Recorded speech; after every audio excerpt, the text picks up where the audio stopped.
Hi, everyone. Welcome to Conversations with Nicole. I'm Nicole Boone. Today, my guest is Lynn Erdman. She's the Executive Director of Carolina Breast Friends, aka the Pink House in Charlotte, North Carolina. Carolina Breast Friends is a nonprofit organization that helps those diagnosed with breast cancer through their journey. Their mission is this: to embrace the breast cancer community in a positive environment, provide resources and programs, and to uplift, educate, and empower. Lynn, thank you so much for being my guest today. Thank you for having me. This is really a great opportunity to share all of the wonderful things that are happening at the Pink House. So, given the fact that breast cancer is the second most common cancer among women in the U.S., tell me how Carolina Breast Friends began and its mission. Sure. It was actually started by a survivor, which probably does not surprise you.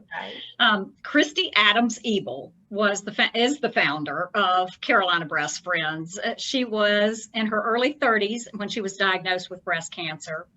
It was a fairly aggressive form of breast cancer. And so as she began her treatment journey, she wanted other people to talk to who had actually had breast cancer or were going through what she's going through.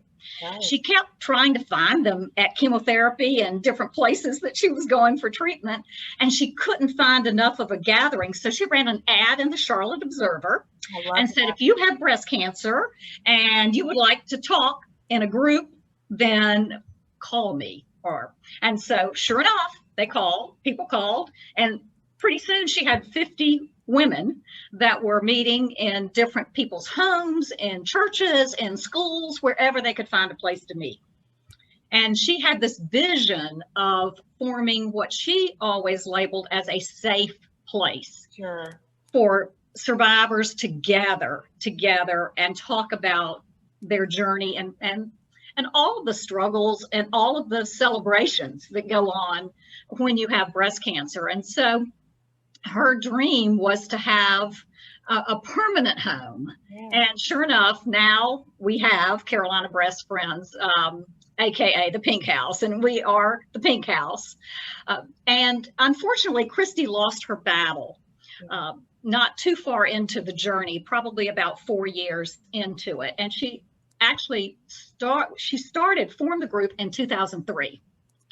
And so the group stuck together, added obviously people to it over time. And by the end of 2009, early 2010, the Pink House was permanent. And so we feel very fortunate to be here. And we're in a lovely older home in the heart of Charlotte, North Carolina. And we are equally between both of the big medical centers, Novant and Atrium or Levine Cancer Institute. So people can get to us easily, and that was her whole plan.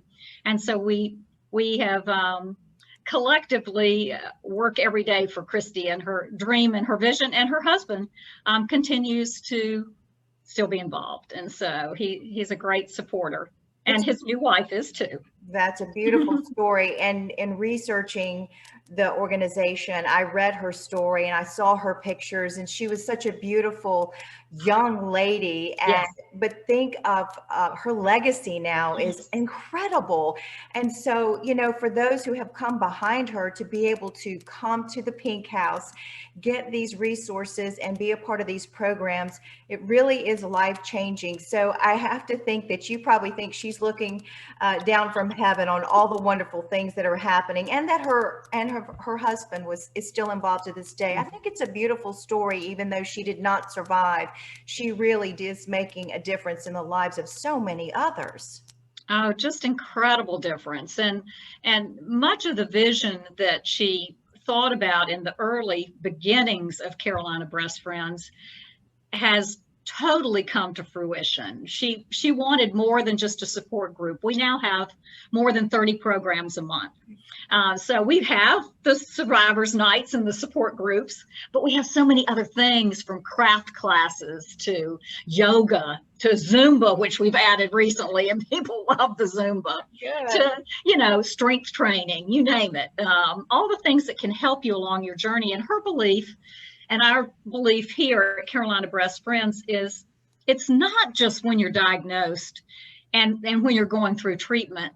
The journey with breast cancer lasts. Oftentimes the effects that you've gotten from either chemo or radiation or surgery linger into the years. And unfortunately, there are a number of women that are diagnosed with breast cancer who have a recurrence over time. And so obviously it doesn't matter where you are in your journey, we're here to help. I had a woman come in the other day and she said, you know, I never found Carolina Breast Friends or anything like it in the city where I lived, and I've just moved here.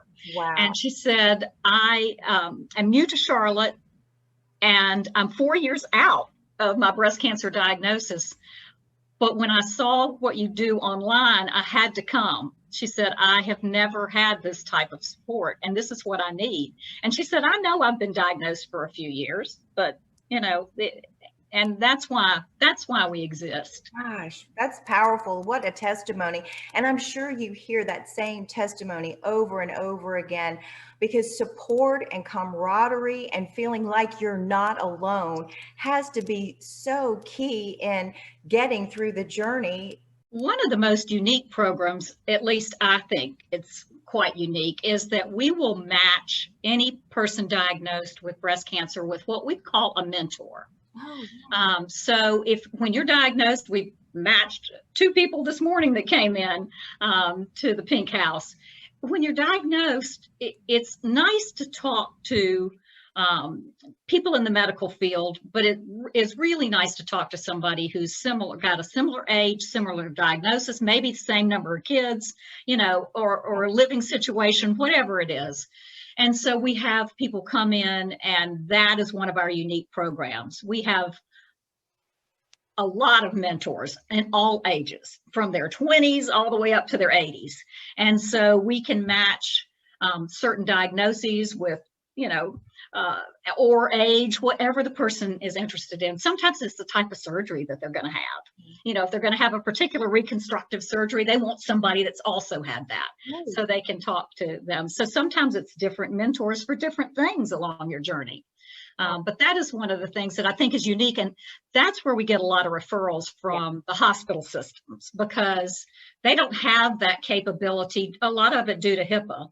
We can provide that ability. And so we get referrals so that, because that's what people are interested in doing. So how do you help spread the word about what you're doing? I know the hospitals help, word of mouth, but you know, if there's people out there and they want to try to find you, how are you reaching out and how are they finding you? And if someone's watching today and wants to get in touch, what do they need to do? Or they have a loved one, maybe they want to get in contact with you. Absolutely. Look up carolinabreastfriends.org, and certainly our website, it has contact information. So if, you know, you can email us, it's got that on there. cbf@carolinabreastfriends.org comes directly to us. You can click off of our website as well, and it's got phone numbers. So if you know, if you're a person that you think, I really don't want to email you, I want to talk to somebody, that's fine, just call. I'll have that the address, also your website, in the description, so people can have that. And you know, folks should never be scared to reach out. There's always help, right? Yes, there's always help.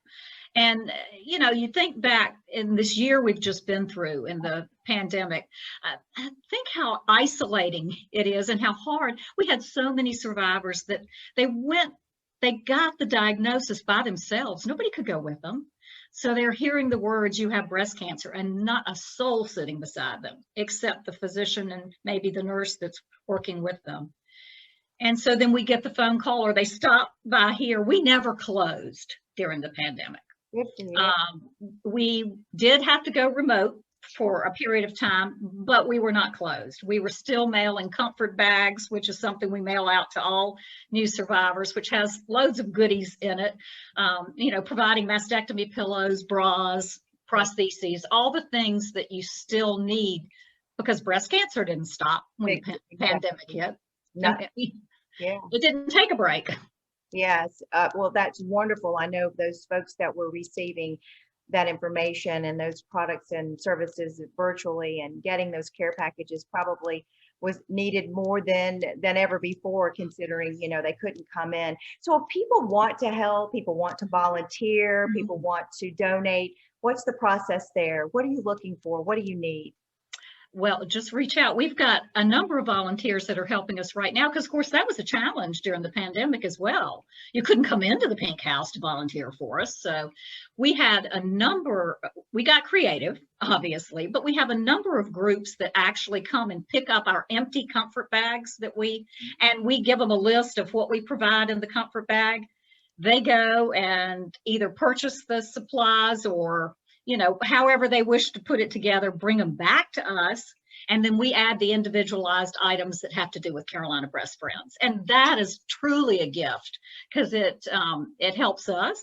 It brings us some full comfort bags ready to go out for people that need them. And so that's one way of helping. But then as we begin to reopen, with everything in the country, we will be moving back to having more in-person type things here as well. And we always can use volunteers for that.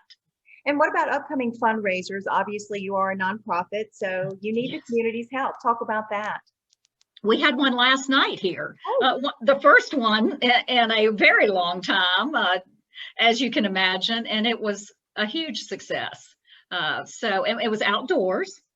And it was a beautiful night, and the way we did it was we had a number of community, obviously, individuals, but then we invited survivors to come. Good, yeah. And we consider anyone from the day you're diagnosed forward, you're a survivor. Not after you finished your treatment, not after you've had surgery, from the day you're diagnosed. I love that thought process right there. Yeah, already thinking positive and good outcomes, because that makes all the difference. And do you have any fundraisers planned for the future? We do. We have another one on June 24th, and it'll be here at the Pink House. Great. And then we have two larger ones in the fall. One is October 22nd at the Mint Museum, outdoors, and we're calling it Pink Boots on the Lawn. Oh, how cute. So, and it's going to be a really fun event. And then we have Dancing with the Stars for the Pink House. Oh. And that is November 6th at the Night Theater. And lots of ways for people to get involved. Attend these functions, make donations, volunteer help, and spread the word about how you're helping women mostly. But do you have any men occasionally? We do. In fact, we have, obviously there are fewer men diagnosed with breast cancer, and that is a good thing too. Yeah. But yes, we have several men and several men volunteers. In fact, we do a jewelry making class here, and one of our leads for that is a male breast cancer survivor, and he is quite talented, and he really is fun. We love it when Stu comes in the house. So. Sounds like it. Well, you know, there's so much that you have going on at the Pink House with resources, classes, programs, ways people can get involved, and all of that is on your website, so people can go and really take a good look at that. I went through all of it, and it was very informative and very inspiring. So thank you for taking your time today to share what's happening at the Pink House. And maybe one of these days I can come and be a part of one of your fundraisers and attend it, because it does sound like a lot of fun and a great way to give back to those who really need some help. So that's awesome. I would love it. Yes, I had somebody come in this morning. I have to say that we do not charge for anything that we do, in anything we provide. Bras, wigs, prosthesis, all of that is simply given to the survivor. And I had somebody pull out their card wanting to pay today. And I said, oh, no, put that away. We do not charge. Well, you know, that has to take some relief, and, you know, that when they're going through this, is because it's so expensive with medical treatments, to go somewhere where you can just be given a gift that's going to make your life better and get you on that way to being that survivor that you are at that moment. So I think that's so important. And so exactly. Yeah. And you can plug into all of our programs for free too. And right now, you know, with everything being virtual, you can hear all these expert physicians, and as well as people talking about, you know, how to manage your stress and anything else that hits you in life. Gosh, you guys really have it covered in every way, shape, or form. And I think that is such a wonderful asset to the community. Thank you for being with me today and sharing this good information, Lynn. Thank you for having me. Yeah, hope to see you soon. Folks, that's going to do it for this edition of Conversations with Nicole. Until we see you again, we hope you have a great day.